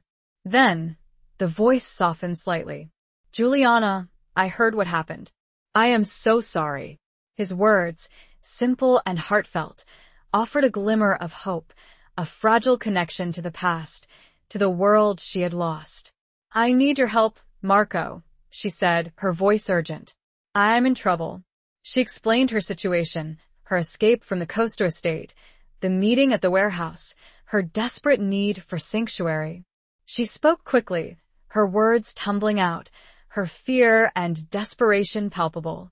Marco listened patiently, his silence punctuated by occasional grunts of understanding. He knew the risks, the dangers, the potential consequences of helping her. But he also remembered Antonio De Luca, his friend, his ally, his brother-in-arms. "Come to the trattoria," he said finally, his voice firm. Tonight. "After midnight. I will be waiting." Juliana's relief was overwhelming, a wave of gratitude washing over her. She had found a haven, a potential ally, a link to her father's legacy. She returned to her hotel room, her mind racing with plans. She had to be careful, to avoid detection, to ensure that she wasn't followed. She changed her clothes, choosing a simple, inconspicuous outfit that would help her blend in with the late-night crowds. As midnight approached, she left the hotel, her heart pounding in her chest, her senses on high alert. She walked quickly, keeping to the shadows, avoiding the main streets, her eyes scanning the darkness for any sign of pursuit. She reached Il Gabbiano, a small, unassuming trattoria nestled in a narrow, winding street near the docks. The windows were dark, the door closed, but a single light burned above the entrance, a beacon of hope in the darkness. She knocked softly, her hand trembling. The door opened a crack, and a pair of wary eyes peered out. Marco. He recognized her, and a flicker of relief crossed his weathered face. He opened the door fully, pulling her inside, quickly closing and locking it behind her. The trattoria was empty, the tables and chairs stacked against the walls, the air thick with a scent of garlic and oregano. Marco led her to a back room, a small, private space where her father had often held meetings, where secrets had been shared, where alliances had been forged. She felt a pain in her chest, a deep ache of loss, a longing for the father she could no longer embrace. He gestured for her to sit, and she took a seat at a small, wooden table. Marco sat opposite her, his eyes filled with concern, with sympathy, with a quiet strength that reassured her. "Juliana," he said, his voice gentle, "tell me everything." And she did. She told him everything. About Salvatore, about Lorenzo, about the warehouse, about her fears, her hopes, her desperate need for help. She spoke for hours, pouring out her heart, her soul, her pain. Marco listened patiently, his silence punctuated by occasional questions, by nods of understanding, by expressions of empathy. He knew the world she inhabited, the dangers she faced, the challenges she had to overcome. He had lived it himself, had fought alongside her father, had witnessed the brutality, the betrayals, the sacrifices. As she finished her story, Marco leaned back in his chair, his eyes filled with a mixture of sadness and determination. "Juliana," he said, his voice firm, "you are your father's daughter. You have his strength, his courage, his spirit. You will survive this. You will overcome this. And I will help you." His words, spoken with such conviction, filled her with a renewed sense of hope, a fierce determination to fight, to resist, to reclaim her life. She had found an ally, a mentor, a protector. She was not alone. But the scars of the past, the betrayals of the present, the uncertainties of the future remained. The bonds of family, of loyalty, of love, had been tested, broken, and reforged. She had a long and arduous journey ahead of her, but she was no longer a pawn. She was a player, and she was ready to fight. She looked at Marco, seeing in him not just her father's friend, but a reflection of her father's strength. And she knew, with a certainty that surprised even herself, that she would find a way. Chapter 15. A haven in the chaos. Marco proved to be more than just a refuge. He was a strategist, a connection to a network of individuals still loyal to the De Luca name, a lifeline in a sea of treachery. Il Gabbiano, seemingly just a humble trattoria, became Juliana's temporary headquarters, a place where she could begin to rebuild, to plan, to gather the shattered remnants of her life. The back room, steeped in the echoes of her father's past, became her sanctuary. Old maps, faded photographs, and ledgers filled with handwritten notes in her father's distinctive script lined the walls. It was a tangible connection to the man she had lost, a reminder of the legacy she was fighting to preserve. Marco, with his quiet strength and unwavering loyalty, became her mentor, guiding her through the complex web of mafia politics, sharing his knowledge of Salvatore's weaknesses, his enemies, his ambitions. He revealed a network of informants, contacts, and allies who had remained loyal to the De Luca family, hidden in the shadows, waiting for a sign, a leader, a chance to reclaim what had been lost.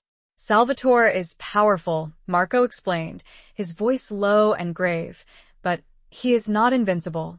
He has made enemies, many enemies. He has overreached, alienated some of the older families, those who value tradition, respect, loyalty above brute force. He pointed to a map of the city, tracing his finger along the intricate network of streets, alleys, and territories. These are the areas where Salvatore's control is weakest, he said. These are the families who are most likely to listen to an alternative. To a De Luca. Juliana listened intently, absorbing his knowledge, his insights, his strategic thinking. She was learning, adapting, evolving from a captive princess into a leader, a strategist, a force to be reckoned with. Marco also provided her with a safe house, a small, unassuming apartment above the Trattoria, where she could rest, plan, and meet with her growing network of allies. It was a far cry from the opulent prison of the Costa estate, but it was freedom, a space where she could be herself, where she could shed the mask of the grieving captive and embrace her true identity as a De Luca. One evening, as they were poring over the maps and ledgers, Marco revealed a crucial piece of information. Salvatore, he said, his voice hesitant, is planning a move. A major move. He is seeking to acquire a controlling interest in several key businesses. Businesses that were once under your father's protection. Juliana's eyes narrowed. Which businesses? Marco pointed to several locations on the map. Shipping companies, construction firms, import-export businesses, the backbone of the city's economy. And the owners? Juliana asked. Are they willing to sell? Marco shook his head. They are being pressured. Threatened. Intimidated. Salvatore is using his usual tactics. Brutality, blackmail, fear. Juliana felt a surge of anger, of indignation, of determination.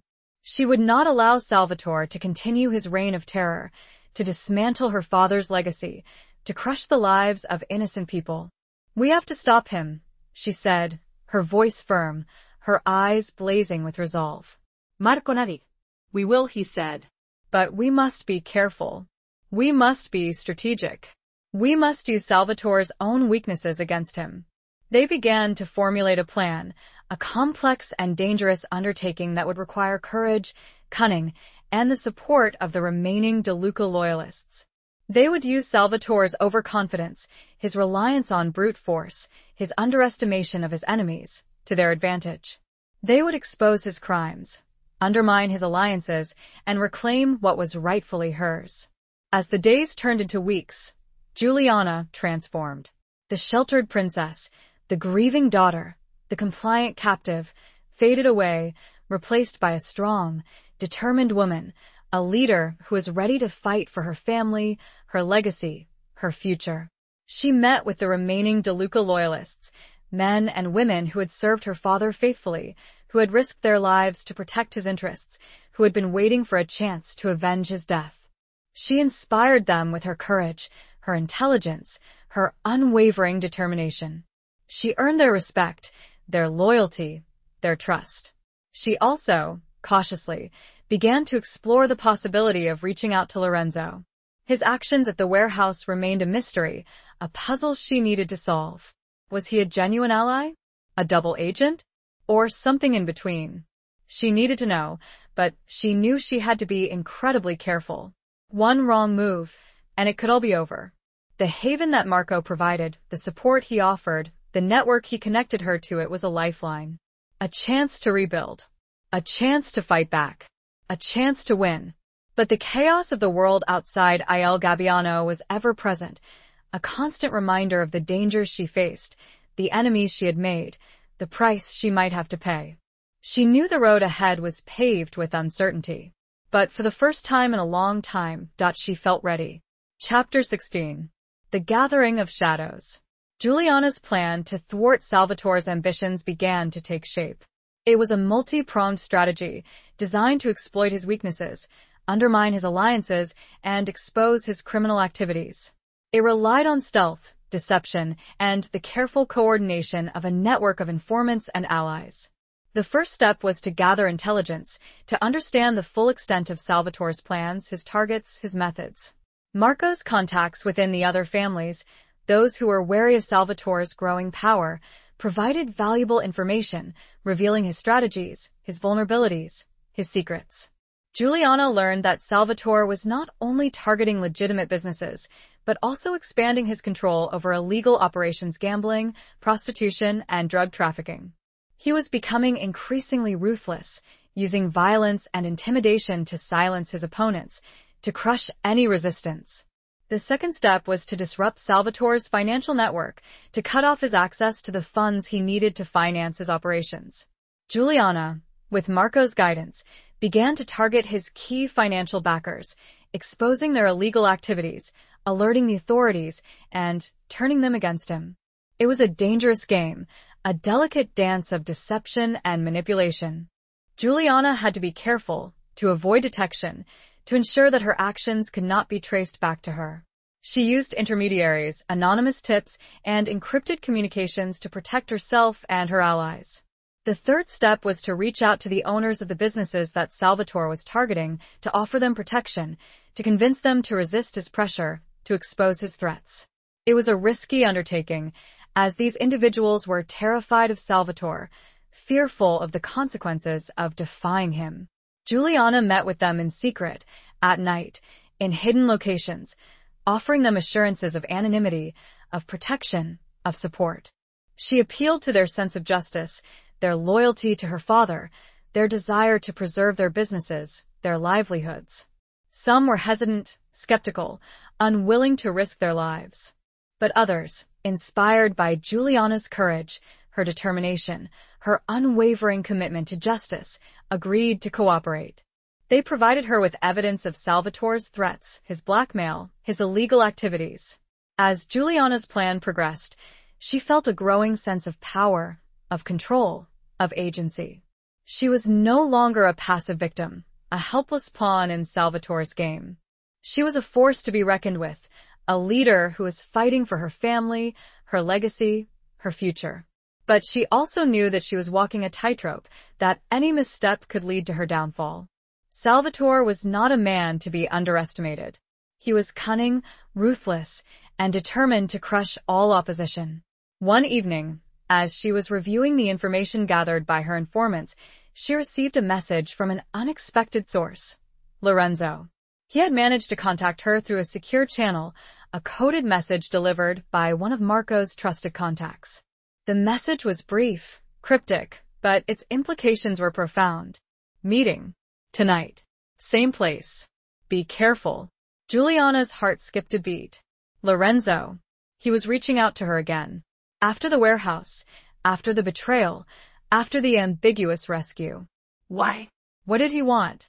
Was it another trap? Or was it a genuine offer of help? She hesitated, her mind racing with conflicting emotions. She was wary of him, suspicious of his motives, but she also felt a flicker of hope, a lingering sense of connection, a desire to understand his actions. She decided to take the risk, to meet with him, to hear what he had to say. She knew that it was dangerous, that it could be a trap, but she felt compelled to go, driven by a mixture of curiosity, desperation, and a lingering sense of something she couldn't quite define. She informed Marco of her decision, and he, as always, cautioned her against it. He feared for her safety, for his own, for the success of their plan. But he also understood her need to know, her determination to uncover the truth. Be careful, Juliana, he said, his voice grave. Lorenzo is a wild card. He is unpredictable. He could be your salvation or your destruction. As darkness fell, Juliana prepared for the meeting, her heart pounding in her chest, her senses on high alert. She knew that she was walking into the unknown, that she was facing a dangerous and unpredictable situation. But she was ready. She was a DeLuca. And she would not be intimidated. The shadows were gathering, but so was her resolve. And in the darkness, she would find her answers. Or her end. Chapter 17. A Choice Between Worlds. Juliana arrived at the old warehouse, the scene of their previous, chaotic encounter, her senses on high alert. The air was thick with the scent of decay and the lingering echoes of violence. The memories of that night, the gunfire, the betrayals, the near-death experience, flooded back, sending a shiver down her spine. She moved cautiously, keeping to the shadows, her eyes scanning the darkness for any sign of Lorenzo or of a trap. The warehouse was deserted, the only sounds the creaking of the old building and the distant murmur of the city. She reached the spot where they had agreed to meet, a small, enclosed area behind a stack of crumbling crates. She waited, her heart pounding in her chest, her hand resting on the small knife concealed in her dress. Suddenly, a figure emerged from the shadows. Lorenzo. He approached her slowly, his hands empty, his expression unreadable. Juliana, he said, his voice low and cautious. Thank you for coming. Why did you call me here, Lorenzo? She asked, her voice firm, betraying none of the turmoil she felt inside. After what happened after you betrayed me, Lorenzo hesitated, his eyes filled with a mixture of guilt, regret, and something else, something she couldn't quite define. I had to see you, he said, his voice barely a whisper. To explain. To apologize. Explain what? Juliana demanded, her voice sharp. Explain why you led me into a trap? Explain why you pretended to be my ally, only to betray me to Salvatore? Lorenzo shook his head. It wasn't like that, Juliana. I was forced. Salvatore, he threatened my family. He said he would hurt them if I didn't cooperate. Juliana listened, her mind racing, trying to discern the truth from the lies, the sincerity from the deception. She wanted to believe him. She wanted to trust him, but the scars of his betrayal ran deep. And the warehouse? She asked, her voice cold. The gunfire? The chaos? Was that all part of the plan? Lorenzo nodded, his eyes filled with shame. Salvatore, he knew you would come. He wanted to eliminate the other families, to consolidate his power. He used you as bait. And you? Juliana pressed. What was your role? Were you supposed to kill me? Lorenzo hesitated, his gaze dropping to the floor. I was supposed to make sure you didn't escape. But I couldn't. I couldn't let him hurt you. He looked up, his eyes meeting hers, a flicker of desperation in his gaze. I know I betrayed you, Juliana. But I also saved you. I could have let you die, but I didn't. I fired on Salvatore's men. I risked my life for you. Juliana searched his face, trying to read his expression, trying to understand his motives. She saw the guilt, the regret, the fear, but she also saw something else, a flicker of sincerity, a hint of genuine remorse. Why, Lorenzo? She asked, her voice softening slightly. Why did you risk your life for me? After everything, Lorenzo took a deep breath, his voice trembling slightly. Because I believe in you, Juliana. I see the strength in you, the courage, the determination. You remind me of my sister. The one I told you about. The one who was trapped like you. He paused, his eyes filled with pain. I couldn't save her, he said, his voice barely a whisper. But I can help you. I can help you fight Salvatore. I can help you win. Juliana felt a surge of conflicting emotions. Doubt, suspicion, fear, but also a flicker of hope, a glimmer of trust, a sense of connection. She saw the pain in his eyes, the genuine remorse, the desperate plea for redemption. She had a choice to make. A choice between worlds. The world of her father, the world of the mafia, the world of violence and betrayal. Or the world of something else. A world of trust, of loyalty, of hope. A world where enemies could become allies, where betrayals could be forgiven, where redemption was possible. She looked at Lorenzo, his face etched with a mixture of fear and hope, and she made her decision. I believe you, Lorenzo, she said, her voice firm, her eyes meeting his. I trust you. It was a gamble, a leap of faith, a choice that could lead to her salvation or her destruction. But it was a choice she had to make. a choice that would define her future, her destiny, her very soul. She had chosen to trust, to forgive, to believe in the possibility of redemption. She had chosen to step out of the shadows of the past and into the uncertain light of the future. She had chosen hope. And in that choice lay the possibility of a new alliance, a new strategy, a new beginning. But the weight of that choice, the potential consequences, they were almost unbearable. She had stepped onto a new path. But where would it lead? Chapter 18. The Crucible of Loyalty. Juliana's decision to trust Lorenzo marked a turning point in her struggle against Salvatore. It was a risky alliance, forged in the crucible of betrayal and redemption, but it offered a new path forward, a chance to undermine Salvatore from within.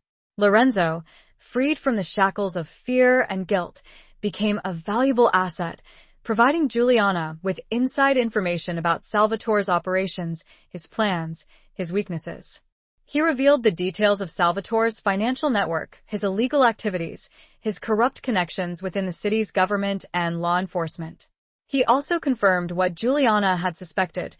Salvatore was planning a major move, a power grab that would solidify his control over the city's underworld and eliminate all remaining opposition, including the remnants of the De Luca family and the hesitant members of the alliance he'd attempted to forge.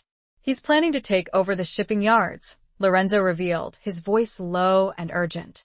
He's going to use them to smuggle drugs, weapons, and people. It's his biggest operation yet. Juliana listened intently, her mind racing with the implications. The shipping yards were a strategic asset, a key to controlling the flow of goods and illicit materials into and out of the city. If Salvatore succeeded, he would become unstoppable. When? She asked, her voice sharp. When is he planning to make his move? Soon, Lorenzo replied. Within the week. He's gathering his forces, preparing for a show of force. He wants to intimidate the owners, the workers, anyone who stands in his way. Juliana knew that she had to act quickly to prevent Salvatore from achieving his goal. She had to rally her forces, to coordinate a counteroffensive, to expose his plans and disrupt his operations. She met with Marco, sharing Lorenzo's information, outlining her plan. Marco, initially skeptical of Lorenzo's loyalty, was gradually convinced by his sincerity, by his willingness to risk his life to help Juliana. We must be careful, Marco cautioned, his voice grave. Salvatore will be expecting resistance. He will be prepared for a fight. I know, Juliana replied, her voice firm. But we have an advantage. We know his plans. We know his weaknesses. And we have Lorenzo. They began to formulate a strategy, a complex and dangerous undertaking that would require the cooperation of the remaining De Luca loyalists, the hesitant members of the other families, and even some elements within law enforcement who were disgusted by Salvatore's corruption and brutality. The plan was to expose Salvatore's illegal activities, to disrupt his operations at the shipping yards, to turn the workers and the owners against him, and to alert the authorities, providing them with irrefutable evidence of his crimes. It was a risky gambit, a high-stakes confrontation that could lead to victory or disaster. But Juliana was determined to fight, to resist, to reclaim her family's legacy and protect the city from Salvatore's tyranny. As the day of Salvatore's planned takeover approached, Juliana and her allies prepared for action. They gathered their forces, secured their resources, and coordinated their movements. They were a diverse group, united by a common purpose, to defeat Salvatore and restore justice to the city. Lorenzo, playing a double game, continued to feed Juliana information, revealing Salvatore's troop deployments, his security measures, his contingency plans. He was walking a tightrope, risking his life with every move, but he was committed to his new allegiance, to his promise to help Juliana. Juliana, despite the immense pressure, remained calm and focused. She had transformed from a captive princess into a formidable leader, a strategist, a warrior. She was ready to face Salvatore, to confront him on his own territory, to challenge his power. She knew it would likely cost lives, perhaps even her own. The night before the planned takeover, Juliana gathered her allies at Il Gabbiano, a final meeting to review the plan, to bolster their courage, to prepare for the battle ahead. She looked at their faces, a mixture of fear and determination, and she felt a surge of pride, of gratitude, of responsibility. "We are fighting for our families," she said, her voice ringing with conviction. "For our city. For our future. We are fighting for justice. And we will win." Her words, spoken with such passion and sincerity, ignited a spark of hope, a surge of courage, in the hearts of her followers. They were ready. They were united. They were a force to be reckoned with. The crucible of loyalty had forged a new alliance, a new power, a new hope. And in that hope lay the seeds of victory, or utter destruction. It all hinged on the events of the coming day. Chapter 19. Blood and Tears, Love and Sacrifice. The day of Salvatore's planned takeover of the shipping yards dawned gray and ominous, the sky heavy with the threat of rain. Juliana and her allies, a coalition of DeLuca loyalists, disgruntled members of other families, and a handful of honest cops, prepared for the confrontation, their hearts pounding with a mixture of fear and determination. Lorenzo, playing his dangerous double game, was inside Salvatore's camp, feeding Juliana last-minute information, sabotaging equipment, and sowing seeds of doubt among Salvatore's men. He was walking a tightrope, risking exposure and death with every move. Juliana, positioned with Marco and a small group of trusted fighters near the main entrance to the shipping yards, waited for the signal. She was armed with a pistol, concealed beneath her coat, but her true weapons were her intelligence, her courage, and the loyalty of her allies. The signal came a coded message from Lorenzo, delivered by one of Marco's contacts. Salvatore's forces were on the move, a convoy of trucks and cars filled with armed men heading towards the shipping yards. Juliana gave the order, and her allies sprang into action. They had prepared for this moment, setting up roadblocks, disabling surveillance cameras, and alerting the workers and the owners of the impending attack. As Salvatore's convoy approached, they were met with resistance. The workers, armed with tools and makeshift weapons, barricaded the entrances, refusing to yield to Salvatore's intimidation. The owners, emboldened by Juliana's promise of protection, stood their ground, defying Salvatore's threats. Salvatore, enraged by this unexpected defiance, ordered his men to attack. Gunfire erupted, the sound echoing through the shipping yards, a brutal clash between Salvatore's forces and Juliana's allies. Juliana, despite the danger, moved forward, her pistol drawn, her eyes scanning the chaos, searching for Salvatore. She had to confront him, to stop him, to end his reign of terror. She saw him, standing on a raised platform, directing his men, his face a mask of cold fury. He was surrounded by his bodyguards, heavily armed and fiercely loyal. Juliana, with Marco and a few of her fighters, fought their way towards him, dodging bullets, overcoming resistance, their determination fueled by a mixture of anger and desperation. As they approached Salvatore's position, a shot rang out.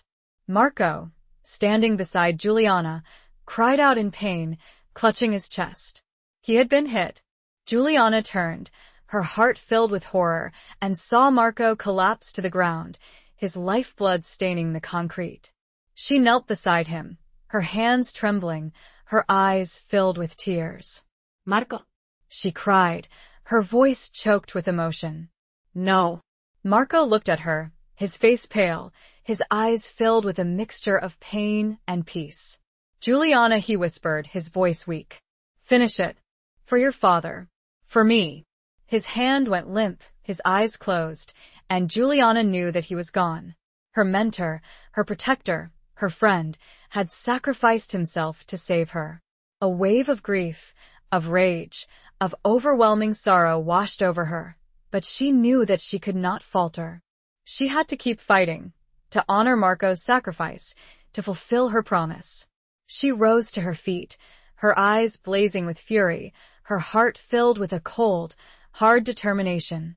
She turned toward Salvatore, her pistol raised, her finger on the trigger. But before she could fire, another figure stepped in front of her. Lorenzo. He stood between Juliana and Salvatore, his arms outstretched, his body shielding her from harm. "No, Juliana," he shouted, his voice ringing out above the din of battle. "This is not the way. You are not a killer. You are better than this." Salvatore, seeing his opportunity, raised his own pistol, aiming at Lorenzo's back. "Traitor!" he screamed, his voice filled with hatred. Juliana saw what was happening, and without hesitation, she fired. Her shot struck Salvatore in the arm, causing him to drop his weapon, his face contorted in pain. Salvatore's bodyguards turned their fire on Juliana, but Lorenzo, despite his own vulnerability, continued to shield her, taking the brunt of the attack. He was hit multiple times, his body riddled with bullets, but he remained standing, his eyes fixed on Juliana, a flicker of love in his gaze. It wasn't romantic love, but a deeper kind, the love of sacrifice, the love of loyalty. He collapsed to the ground, his lifeblood staining the concrete, his sacrifice completing the arc of his redemption. He had betrayed her, then saved her, then given his life for her. The remaining fighting quickly subsided. Salvatore's men, demoralized by the loss of their leader and the unexpected resistance, surrendered. The police, alerted by Juliana's informants, arrived and took Salvatore and his remaining henchmen into custody. The battle was over. But the cost had been high. Blood and tears had been shed. Love and sacrifice had been tested. Juliana stood amidst the carnage, her heart heavy with grief, her body trembling with exhaustion, but her spirit unbroken. She had won. But the victory felt hollow, the triumph overshadowed by the loss of Marco and Lorenzo, two men who had given their lives to protect her, to help her reclaim her family's legacy. She had stopped Salvatore, but at what cost? The question echoed bleakly in the silence that followed the storm. Chapter 20. The final confrontation of hearts and loyalties. The aftermath of the battle at the shipping yards was a somber reckoning. Juliana, though victorious in thwarting Salvatore's takeover, was deeply wounded by the loss of Marco and Lorenzo. Their sacrifices had secured her triumph, but their deaths cast a long shadow over her victory. Salvatore, wounded and captured, was awaiting trial, his empire crumbling, his power shattered. The city, however, began to breathe again, freed from the grip of his tyranny, but scarred by the violence he had unleashed. Juliana, despite her grief, took on the responsibility of rebuilding, of restoring order, of healing the wounds that Salvatore had inflicted. She worked tirelessly, coordinating with the authorities, supporting the businesses that had been targeted, and honoring the memory of those who had fallen. She visited the families of Marco and Lorenzo, offering them comfort, support, and the gratitude of a city, of a family, that they had saved. She shared their stories, ensuring that their sacrifices would not be forgotten, that their names would be etched in the annals of the city's history. She also oversaw the dismantling of Salvatore's criminal network, ensuring that his ill-gotten gains were returned to their rightful owners, that his corrupt connections were severed, that his legacy of violence and fear was erased. As the city began to heal, as the scars of the past began to fade, Juliana found herself facing a new challenge, the future. She had reclaimed her family's legacy, but what did that mean? What kind of life did she want to build? What kind of leader did she want to be? She was no longer the sheltered princess, the grieving daughter, the compliant captive.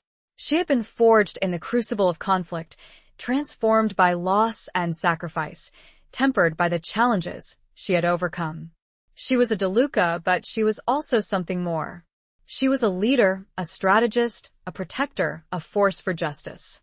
One evening, as she was walking through the streets of the city, she found herself drawn to the old warehouse, the scene of the chaotic meeting, the place where Lorenzo had betrayed her, then saved her, then given his life for her. The warehouse was empty, silent. The echoes of violence faded, the remnants of the battle cleared away. She walked through the cavernous space, her footsteps echoing on the concrete floor, her mind filled with memories, with emotions, with unanswered questions. She reached the spot where Lorenzo had fallen, the place where he had made his final, selfless sacrifice.